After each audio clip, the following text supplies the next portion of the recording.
It is packed down here in the Gangnam studio at Samsung Station, Seoul, Korea. It better be. It better be. That's right, because we got an insane group here.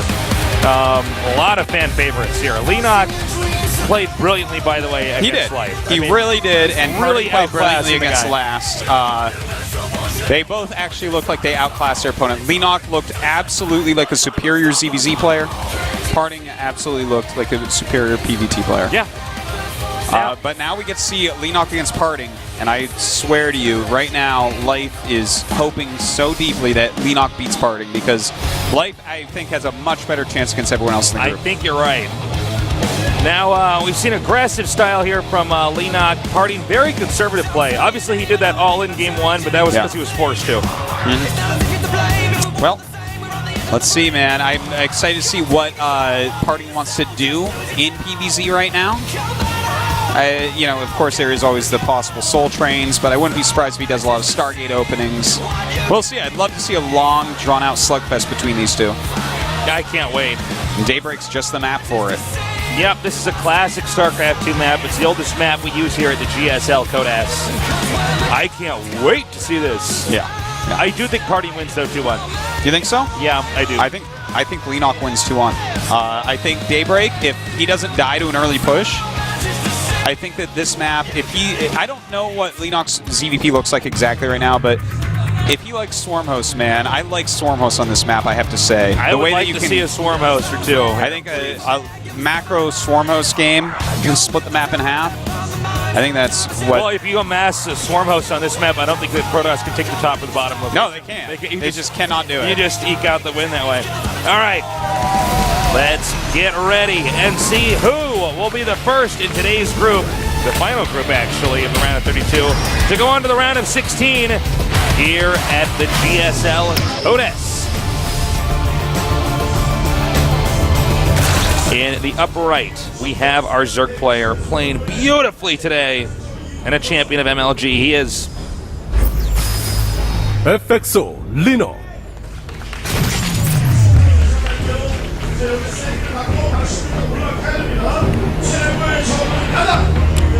And in the bottom left starting location, we've got our Protoss player, the world champion of 2012. He is SK Telecom T1 Parting.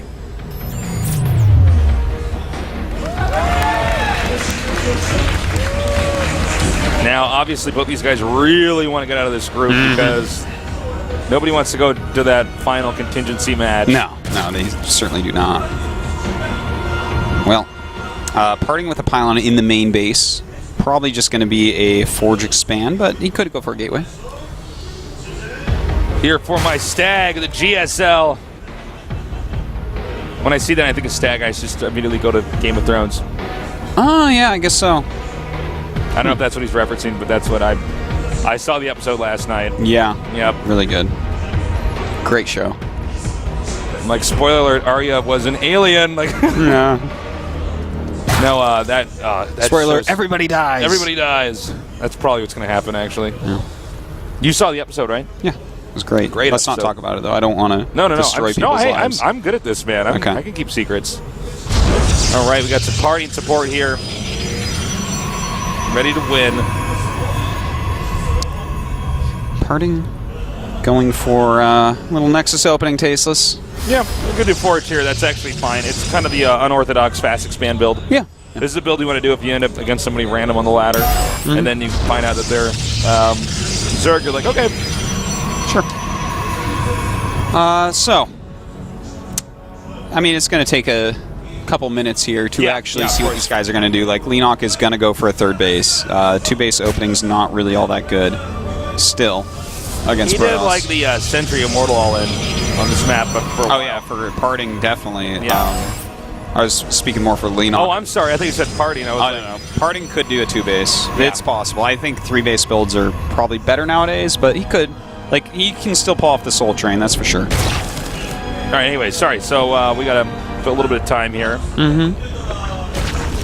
So you've been playing a lot of the ladder? Yeah. For Heart and Storm? I just recently started streaming, and I can't play on the ladder while streaming. My PC's not good enough, so I have to get a new one. But I haven't played on the ladder. Yeah. How's it going? It's fine. Yeah. Killing some nerds. Masters. Yeah. Yeah, some nerds are getting slain, some nerds are getting That's hurt, good. you know.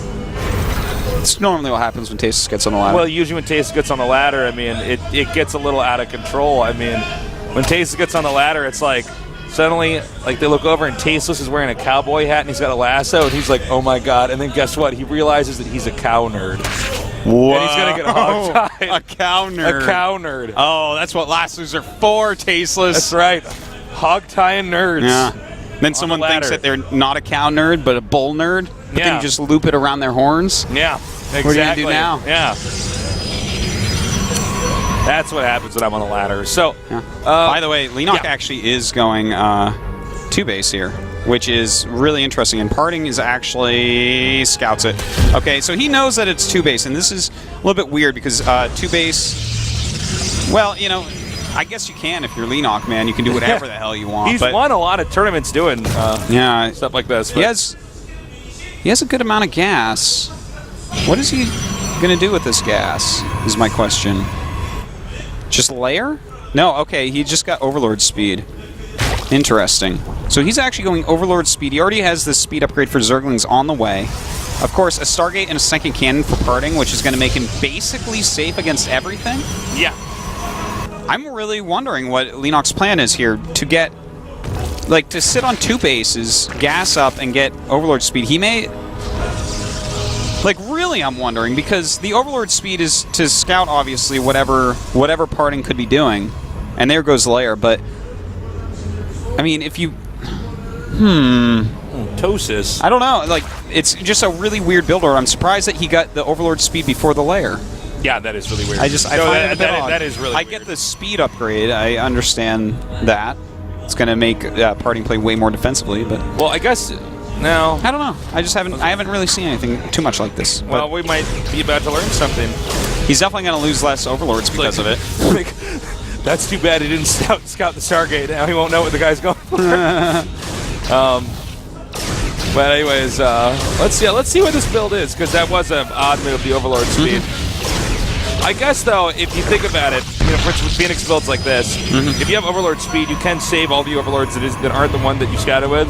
Pretty much, yeah. You're pretty much get them all home, and I mean, it really doesn't hurt to have Overlord speed later on. You can go for drops more easily. It's very useful, and you know, he's going to know what's going on with Parting, no matter what. You know, this one's going to probably go down as well, but you know, just 2 Overlords, not a huge deal.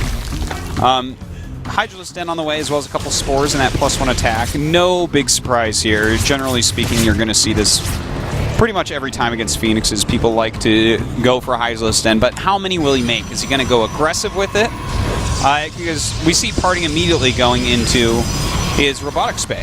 He will have those Colossi ready. All right. Just doing some more harassing over here. And I think we're going to transition to a pretty normal game.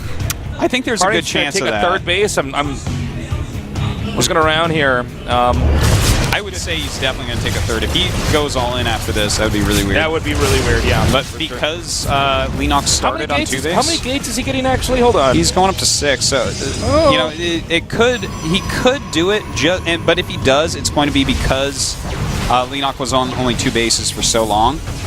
Punish him. But yeah, I don't think so. I think he's just going up to the gates because he's going to need them if Leenock gets aggressive. Yeah, it does look like he's going to take this base. But, you know, Parting's a tricky guy. He might do something unexpected, such as cancel this or not mine from it and go for an attack. Yeah, he could. He totally could. Well, we'll see. Yeah. Infestation Pit on the way. That's probably for Quick Hive, so he can get Vipers out. Vipers deal ridiculously well with Colossi. They're the new counter. Yeah, forget Corruptors. No one cares about Corruptors anymore. They're over. They're so over. They're so over. It's like bell-bottom jeans over. Oh!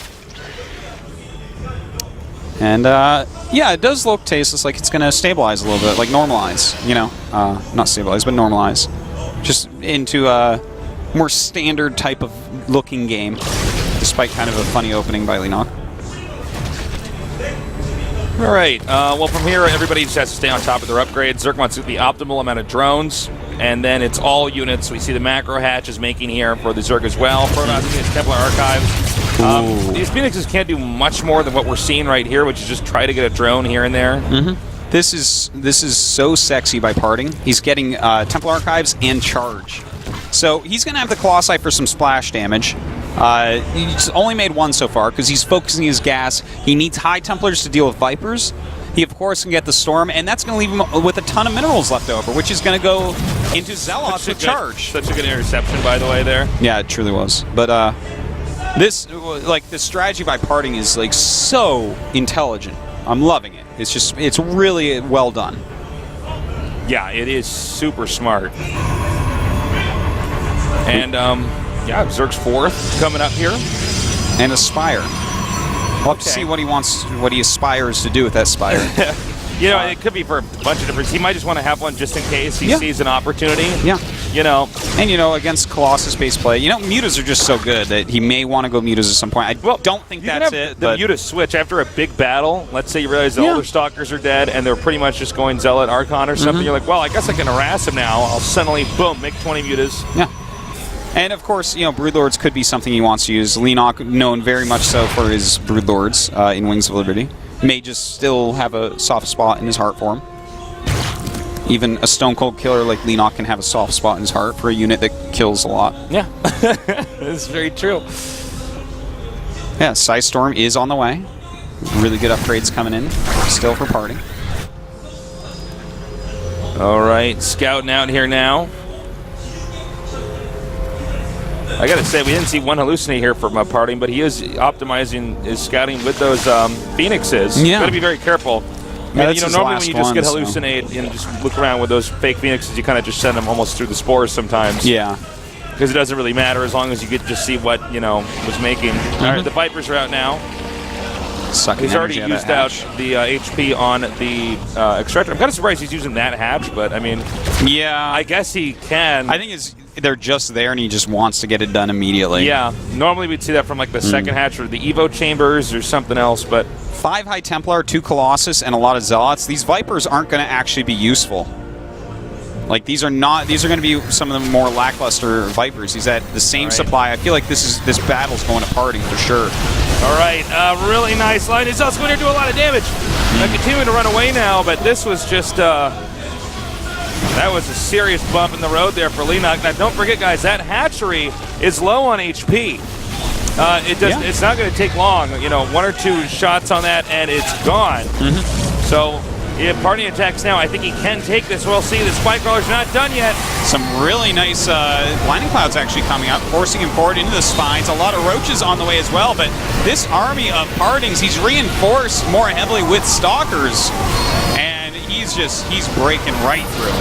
Yeah, I think the space for the Zerg player Leenock is definitely going to go down. Spine Crawler's finishing oh so late, and that does it. GG. I have to go back to the beginning of that game, and I might be missing something here because Leenock's ridiculously good, but I don't actually like his opening. I don't like the 2-base. I think the layer was slow. He did nothing aggressive with the 2-base whatsoever. He didn't do anything tricky with the tech. And Parting countered every single move Leenock made perfectly. And the thing is, Leenock had no real economy to follow that up because his 3rd base was extremely late. Yeah.